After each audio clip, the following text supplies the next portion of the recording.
It refuses to stop snowing. This is the worst that we've seen here in Davos. Amitabh Kant, a veteran of many World Economic Forum sessions. So have you seen the snow as bad as this? Well, I think it's the best you've seen in Davos. You know, it's absolutely surreal. You know, Davos is looking wonderful. It's a unique experience. I've never seen it. It looks so unique and so beautiful. It's white all over. It's snowing all over. And I think we are all getting drenched in snow, but it is beautiful. I mean, it's a different experience. It is. Yeah. But let's talk about Prime Minister Modi's visit here. What is the importance of his visit to Davos? I mean, he does meet with global investors. He's visited every important geography, every important market. Why the decision for the Prime Minister to attend the World Economic Forum's annual meeting, something that an Indian Prime Minister hasn't done in almost 2 decades? Yeah. Well, firstly, he's the keynote speaker. Is virtually inaugurating the Davos conference tomorrow, and he's followed by a vast number of global leaders, including President Trump, Macron, so on, many leaders of the world who are coming here. And he's carried out very many structural reforms in the Indian economy. I mean, with far-reaching implications. He's pushed for one tax across the country. He's pushed for digital payments, demonetization. He's pushed for a more inclusive society. He's opened up the foreign direct investment regime. FDIs have grown enormously, and I think almost 98% of the FDI coming through the automatic route. And I think more than that, he's pushing for. He's also done all this with a lot of fiscal responsibility. We've been a very fiscally responsible country, and now he's pushing for disinvestment, including Air India. So all this needs, the story of India, the unique story of India needs to be told to the world. And how aggressively India has pushed for structural changes. No other country in the world has been able to do this and done it with growth. So I think this is a remarkable story which needs to be told to not merely global leaders but to CEOs from across the world. So what is on the agenda for the Prime Minister? There is an India reception where he will be meeting with global leaders as well as domestic business leaders as well.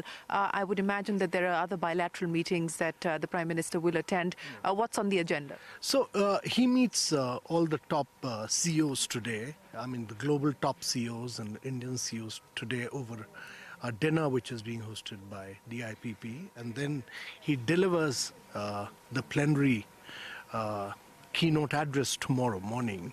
And subsequently, he does the IBC. That's all the CEOs who really manage the World Economic Forum, and that really comprises of all the top CEOs of the world. So he manages to meet everybody. In addition, he does a couple of bilaterals with the Swiss president, etc. So, I mean, it's he actually interacts with just about all the top CEOs of the world here. I mean, this is a great opportunity to tell the India story, which he will be doing, I mean, at great length. So he'll be responding to some of the issues which the CEOs will raise with him. But he's addressed all the major issues relating to India in terms of a vast range of structural reforms across. And I think we are now accelerating the speed of our own growth. Very few countries have carried out such major reforms and not been slowed down by growth. But we've not merely managed to maintain the status quo, but now we'll be accelerating it further. And we are doing this with a lot of financial inclusion, all about spreading electricity to our villages, providing houses to our poor people, because that's where you need to create the demand. The challenge is about creating demand.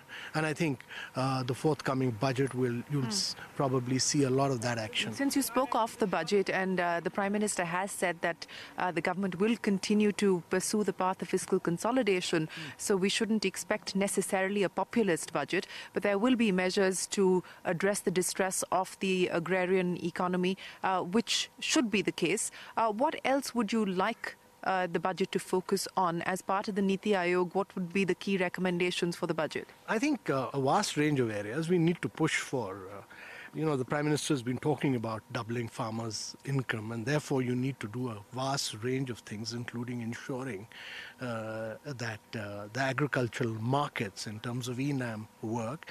The Prime Minister will be pushing for housing for all, which requires additional resources. The Prime Minister should be pushing for ensuring that all the villages get electrified, and under the new scheme ensure that the new houses, the additional houses get electrified. But more than that, he's pushed for Swachh Bharat. There's been a remarkable achievement in terms of ensuring that every household has a toilet, every school has a toilet, every child school has a toilet, and these are remarkable things. But I think we need to, the budget will look at a lot of other areas, but one of the key things is that this government has also pushed for reverse BOT, that is roads which have been, because there have been lack of interest in private sector investment, the government is pushing for privatization of roads which have already been made. And the demand has been so enormous that from the roads that are being sold in the first lot, we expect over $1 billion worth of revenues to flow into the government. And similarly, NITI Aayog has recommended and the cabinet has approved disinvestment of over 30 yes, but we still haven't seen any of those go through. I think a lot of, when you're selling public sector enterprises, which DPAM is doing, the Department of Public Asset Management is doing, you need to do it in a very transparent and competitive way, and they've done it in a very systematic, and I want to appreciate the work which has been done in a very systematic manner. All transaction advisors are in place, and you will soon have a lot of action on that front. Okay. One final question, sir. Since you were behind the Make in India policy, and now what we've seen is the government, through its procurement policy, is asking whether it's government or other operators to prefer or to push for local companies. Yes. So is that likely to send out contradictory signals to foreign investors? So, we believe that we are in a globalized market. You need to be a very integral part of the global supply chain, and that's why we've opened up our FDI regime. No other country's opened it to this enormous level. You have to be a part of the global value chains. But what's happening, Shereen, across the world is that countries across the world are protecting themselves. You look across all over Europe, you look across America, countries are protecting themselves, becoming, the export-led growth, which was the hallmark of the 70s, 80s, 90s, that has got impacted because of protectionism. And it's very necessary that India takes care of its own enterprises. It can't be that the rest of the world closes their economy and we keep opening ourselves fully. So we need to ensure that our companies which are manufacturing to global standards, at least those which are producing to global standards, their procurement takes place under the Make in India regime. I mean, just to give you an example, if metro coaches are being made by Bombardier, Alstom, etc. in India itself, including BHEL, then there's no reason why we should import metro coaches. They should be procured from manufacturers in India. And whoever wins the bid should actually do manufacturing in India. That's the objective of the procurement policy. That produce to global standards, manufacture in India, and penetrate the Indian markets.